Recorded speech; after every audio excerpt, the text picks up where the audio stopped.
My memory is to the world as a drawing is to the photograph. Imperfect, more perfect.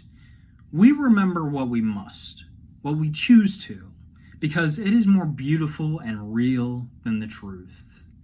Last week, I reread Empire of Silence by Christopher Ruocchio, the first book in the Sun Eater series, and I was a little concerned going into this because I'm always afraid that because I'm always reading, that the series I used to love will not stand up to the series I love now. That somehow, reading something like The Dark Tower is going to ruin the way I perceive, Sun Eater. Or, reading Malazan is going to ruin how I see The Wheel of Time. But I can confidently say that, at least for Empire Silence, my worries didn't need to exist because Ruocchio just knows how to write. And revisiting this book gave me an entirely different perspective as a enjoyer of this series. I'm a huge proponent for Sun Eater. I think it's one of the greatest science fiction series out there. I certainly think it's the best on the market right now. I am, someone who advocates for it. I am someone who goes to bat for the Sun Eater series. It's one of my favorites I've read. And Empire Silence, I always like, it got me into this series, but I always felt like it was the weakest of the bunch. And while, maybe that's true going forward, rereading this really made me appreciate Ruocchio as an author, and this book in particular, because the first time I read it, I was like, yeah, this is good, but I don't think is as good as people on the internet are hyping it up to be. Because this was like right before the renaissance here on TikTok about how great Sun Eater was. It was like just when it like got a little bit of traction on YouTube, a little bit of traction on like forums like Reddit and stuff like that, right? So people were starting to say, yeah, Sun Eater, this is a series you gotta check out. Disquiet Gods wasn't even out yet. And, I checked it out and I was like, yeah, this is really good. I don't want to say it's not, but it's like, it's no Dune. You know what I mean? Like, people were comparing it to Dune. And I was like, this is no Dune. But revisiting this, I think I really appreciate it more as its own book. And I think I understand it now. I think I get it now. Because there were so many things that I was like, oh, I didn't even pick up on that the first time I read it. Both like foreshadowing for the rest of the series and just like regular kind of interactions between characters and little moments where I was like, wow, that kind of hit different this time around. So first of all, the foreshadowing, let's just talk about it. Incredible. Guys, Ruocchio, goated foreshadowing author. The amount of stuff in this book, if you've read this series and you want to revisit it, you're going to pick up on this time that he is referring to in future books. It's amazing. It is amazing. And there are hints in this book about Shadows Upon Time, which is the new one coming out. And I'm theory crafting and I'm kind of fangirling a little because reading these things, I'm like, oh, maybe that's what's going to happen. Maybe that's what's going to happen because there are certain other events that have happened that he had hinted at. So yeah, I was shocked. I'll say that. As for the characters themselves, Hadrian continues to be best boy ever. Hadrian is my favorite character in the Sun Eater series by a mile. I think it's like him and Paul Atreides are the best science fiction characters. And like this time around, it was kind of interesting because first time I read Empire Silence, I was really like on Hadrian's side the entire time. I was totally locked into him. I totally felt for him. I could only see his perspective. But this time around, I could kind of see future Hadrian judging younger Hadrian and seeing how much of like an ass he is, because he is one. And just kind of how standoffish he is and what his mistakes are and how they led him to suffering.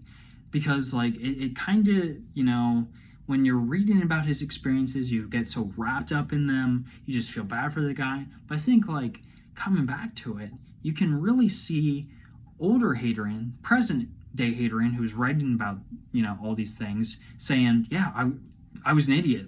Like I was a moron, and being young excuses me, but not really. And I thought that was really good. As for the side characters, I felt they were stronger this time around. Side characters have always been kind of a problem for me in Sun Eater. I know some people really like the side characters in Sun Eater, and I'm not here to besmirch them or say that your opinion is wrong or anything, but I'm here for Hadrian, all right? There are a few side characters I really like. I think, Dorieka's really great. I think, Consigar is really great. I think Lorien's really great. I like Valka, mostly. But for the most part, I'm very meh about the side characters in Sun Eater series. I just don't think it's a strong aspect.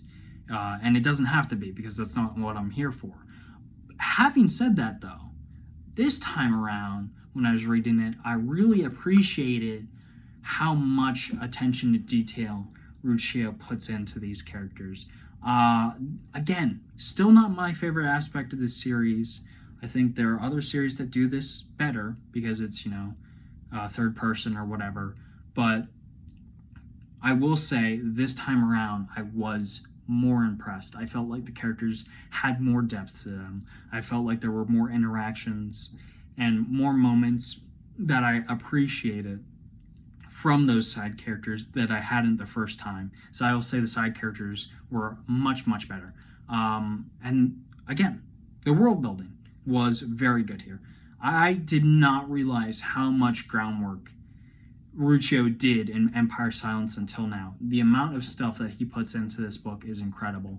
And there's so many little things that he puts in there, little tidbits of information about mercenary companies, or about some mining faction, or some political thing over here or there, where I'm like, can we actually explore that more, Ruccio? Can you just continue to write books in this universe? Because I want to see what's going on over here. I want to see who you're talking about with this character. I want to see more about this. I want to see more about that. And it's those kinds of things that really elevate this book for me as a reader, because the first time I didn't pick up on any of that. I was so focused on the one thing. And this time I felt like I took the time to absorb everything Ruccio was doing, and therefore everything was elevated. It just felt like the entire book and everything that's good about it was just lifted up another notch for me. So it was really, really good time rereading this.